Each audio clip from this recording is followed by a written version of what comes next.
Namuslu kızga yazan Hamdi Giraybay. Sen oynasan gönül coşa, menligin bir güç ala. Karanlık mı tepe tepe, onga solga burdasın. Jorga jürüp sekitkende, közlerim sende kala. Diz çökünüp, kögüz kerip, men ana dep kurulsan.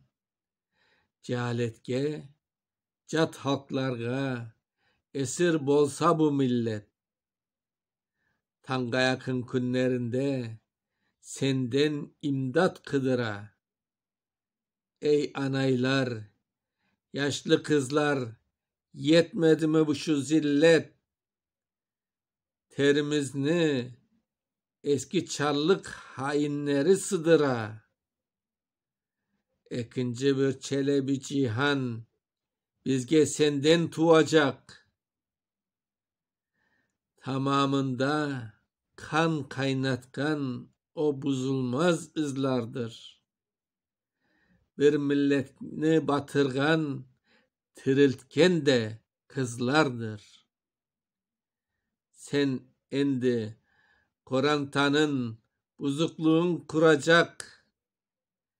Ey namuslu, kinli kızlar, mekteplerge tolunuz.